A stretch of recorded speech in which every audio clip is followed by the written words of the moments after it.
कि हम लोग के बीच राम सिंह जी है, आवे और बच्चों को शुभ आशीष के रूप में कुछ अपनी बात रखें।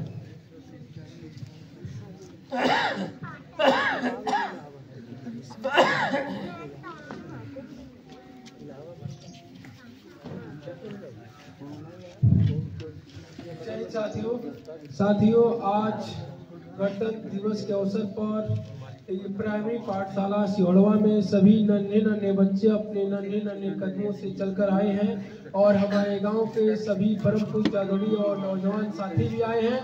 परम पूज्य आदरणीय गुरुजन और सिहोड़वा के ग्राम प्रधान भी यहाँ पर उपस्थित हैं। तो ग्राम प्रधान की उपस्थिति में और परम पूज्य आदरणीय गुरुजनों की उपस्थिति में और सभी ग्रामवासियों की उपस्थिति में गणतंत्र दिवस को मनाया जा रहा है और पूरे भारतवर्ष में हर एक विद्यालय, स्कूल और हर एक जगहों पर गणतंत्र दिवस को सेलिब्रेट किया जाता है। आज पूरा भारत अपना 76वां गणतंत्र दिवस मना रहा है और इस अवसर पर देखा जाता है कि भारत ने क्या कुछ अचीव किया है, ये दर्शाता है। भारत के गौरवपूर्ण इतिहास के बारे में दर्शाता है। हमारा संविधान चलता है तो उसके पीछे का कहानी क्या है, ये जानना भी बहुत महत्वपूर्ण है, क्योंकि जिस भारत को अंग्रेजों ने 200 सालों तक गुलाम रखा, उसका एक कारण था कि तमाम प्रकार की देशी रियासतें हुआ करती थी, राजा हुआ करते थे और उनका अपना एक रूल था और अलग अलग राजा का अपना एक रूल था। यही कारण है कि हमारा भारतवर्ष एक कह सकते हैं कि कानून के दायरे में बच के नहीं रह पाता था। तो महसूस किया गया जब अंग्रेज उसी कमी का फायदा उठाकर वोट डालो राज करो की नीति अपनाकर हमारे अंदर फूट डाला और कोई पूरे भारत को एक सूत्र में बांधने वाला नियम नहीं था। इस कमजोरी की वजह से अंग्रेज इस पर हावी होते गए और 200 सालों तक गुलाम किया।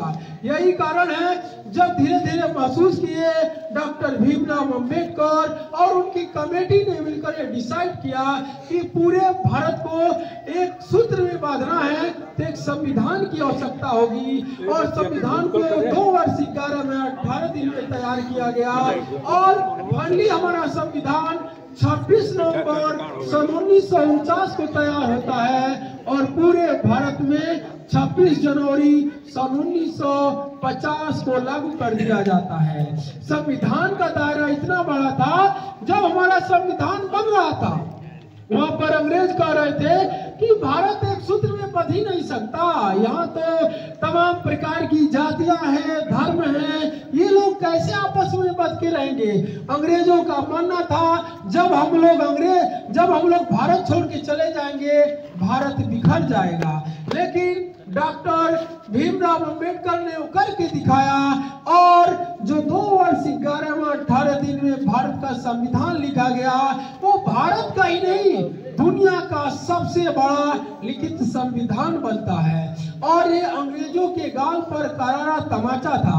तब से लेकर आज 76 साल हो गए, तब से लेकर 76 साल हो गए और तब से लगातार भारत अपना गणतंत्र दिवस मना रहा है। इस गणतंत्र दिवस के अवसर पर सभी जगह लोग आते हैं और अपने देश के बारे में चर्चाएं करते हैं, क्योंकि हमारा देश महान बना है तो यहाँ के लोगों की वजह से बना है। गणतंत्र दिवस सब हम लोग मनाते हैं तो कहीं न कहीं इस तिरंगे झंडे के आन बान और शान की भी बहुत सारी कुर्बानियां हैं, क्योंकि हम लोग यहाँ सेव फील कर पा रहे हैं। तो इस वक्त कोई वीर जवान बॉर्डर पर तैनात होगा, उसकी पॉकेट की थैलियों में बम के गोले और हाथ में होल्ड की हुई राइफल होंगे। मानो 7-24 और रेडी टू फायर मोड में अपने देश के मान सम्मान और गौरव को आकाश की बुलंदियों तक ले जाने की पूरी कोशिश करता है। और इसमें बहुत सारे नौजवान होंगे जो सेना की तैयारी करते होंगे। यहाँ नन्हे बच्चे हैं जो इसी विद्यालय से हो सकता है पढ़ लिख करके भारत के मान सम्मान और गौरव को आकाश की बुलंदियों तक ले जाएं। और कहा जाता है परम पूज्य आदरणीय गुरुजन दुनिया के किसी भी राष्ट्र की संस्कृति के धरोहर होते हैं और दुनिया के किसी भी राष्ट्र की संस्कृति के धरोहर परम पूज्य आदरणीय गुरुजन ही होते हैं। वो हमारे जैसे लाखों करोड़ों युवाओं की संस्कार की जड़ों में खाद और डाई डालने का कार्य करते हैं और अपनी मेहनत और परिश्रम की शक्ति से सींच कर उसमें प्रवान शक्तियां प्रदान करते हैं। यही गुरुजन है जो इस गांव के सियोड़वा हिरवाती टोला के जितने भी नन्हे नन्हे बच्चे आए हैं, इनके अंतःकरण की अंतरात्मा में वो ज्ञान की दिव्य ज्योति को जलाने का प्रयास कर रहे हैं। अगर ये दिव्य ज्योति जलती रहेगी तो सियोड़वा की यही फ्यूचर है, यही बच्चे सियोड़वा के भविष्य है। पढ़ लिख कर जाएंगे तो गांव का भी नाम रोशन करेंगे। और गुरुजन अपने अथक प्रयास से ये सोचते हैं कि इनके अंतःकरण की अंतरात्मा में ज्ञान की दिव्य ज्योति को कैसे जलाया जाए। तो जरूरी है कि इन बच्चों के लिए आप लोग एक होइए और कोई भी बच्चा है तो उसको अच्छा ज्ञान देने का प्रयास करिए, क्योंकि कहा जाता है भारत दुनिया में सबसे ज्यादा युवाओं का देश है। जब भारत दुनिया में सबसे ज्यादा युवाओं का देश है तो फिर उस देश के युवा का टैलेंट जब देश के काम आएगा तभी उस गांव, उस गली, उस देश के हम मान सम्मान और गौरव को आकाश की बुलंदियों तक ले जा सकते हैं। अगर युवा आबादियों को हम मुख्य धारा से जोड़ते हैं तो फिर हम सुपर पावर तभी बन पाएंगे। यहाँ पर बच्चे देख सकते हैं, इतना सर्दी का महीना है, सर्दी है, फिर भी बच्चे अपने नन्हे नन्हे कदमों से इस प्राथमिक विद्यालय पर आए हैं। लेकिन बहुत सारे ऐसे लोग हैं जो अपने घरों में होंगे, यहाँ पर उपस्थित नहीं हुए हैं। ये जरूरी है, ये विद्यालय पूरे ग्राम सभा का है तो इस विद्यालय में सबको आना चाहिए। यहाँ पर आने से क्या होता है, बच्चे सीख लेते हैं। आप बच्चों के लिए खड़े हैं, बच्चों के अंदर बहुत सारा अनकॉन्शियस माइंड में बहुत सारी सूचनाएं जाती है। जब आप यहाँ पर रहते हो और कुछ बोलते हैं बच्चों के लिए, बच्चे उसे कैप्चर करते हैं। तो आशा करते हैं जब जब कोई ऐसा चीज हो वहाँ पर आए और बच्चों को कुछ न कुछ जरूर बताने का प्रयास करिए, क्योंकि ये आपके घर की यही एक बिल्डिंग है। अगर आप बिल्डिंग बनाते हैं तो अगर झोपड़ी में रहते चल जाता है, लेकिन आपने घर के एक बच्चे को पढ़ा दिया तो समझिए वो बच्चा आपके घर का चलता फिरता बिल्डिंग है। जिस शहर में वो रुकेगा आपके लिए वो बिल्डिंग तैनात होगी, क्योंकि पढ़ा लिखा बंदा है, जहाँ जाएगा आपके लिए आलीशान होगा। तो जरूरी है बच्चों को मुख्य एजुकेशन से जोड़ा जाए, शिक्षा से जोड़ा जाए, क्योंकि ज्ञान और पंख है जो सदैव स्वर्ग की उड़ान भरता है।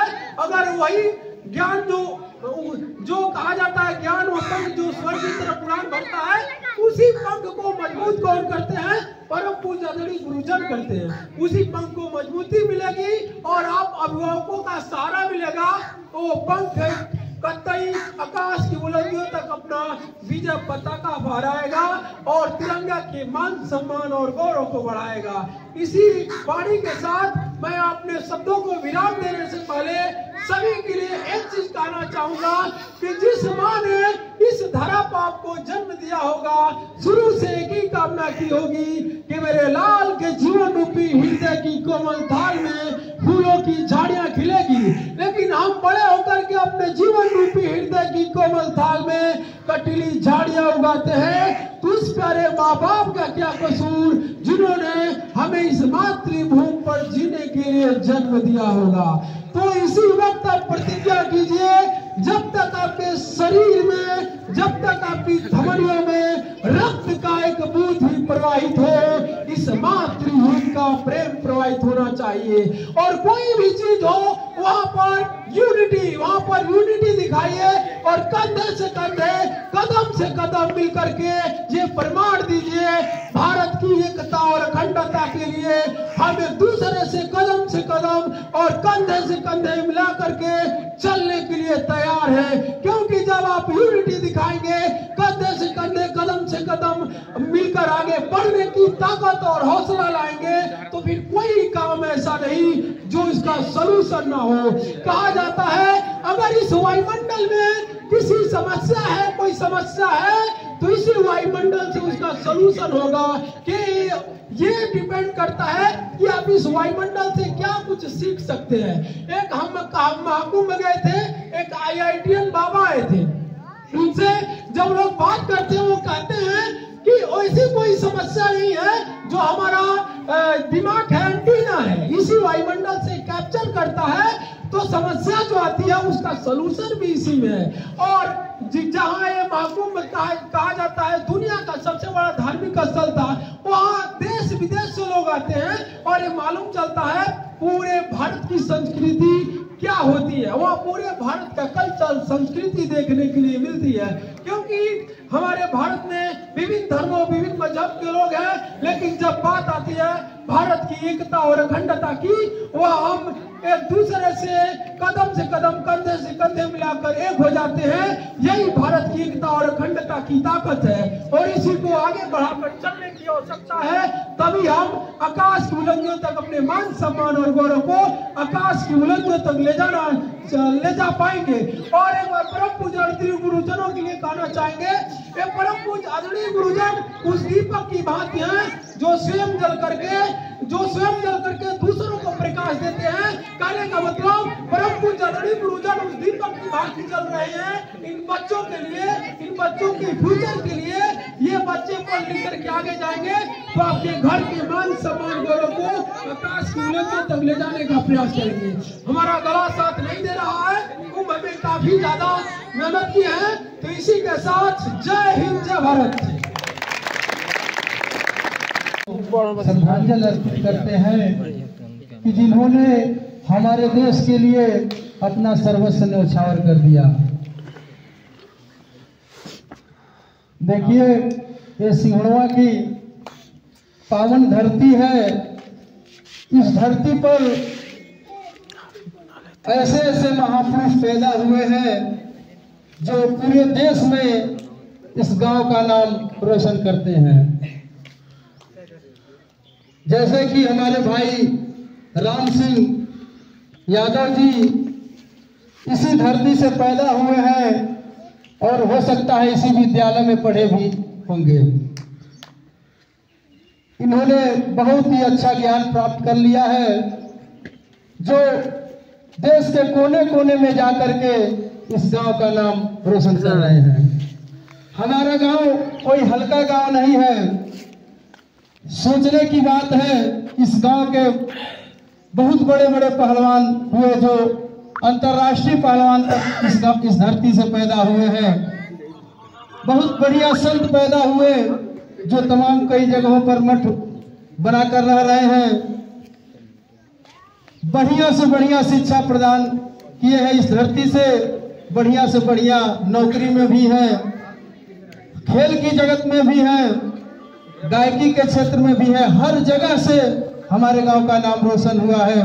बाबू राम सिंह जी को बहुत बहुत धन्यवाद है जो कुंभ के मेले में जाकर के इस गांव का नाम रोशन कर रहे हैं। इसी बात अब मैं अपनी वाणी को समाप्त करता हूं, क्योंकि अभी 2 जगह और झंडा ग्रहण करना है।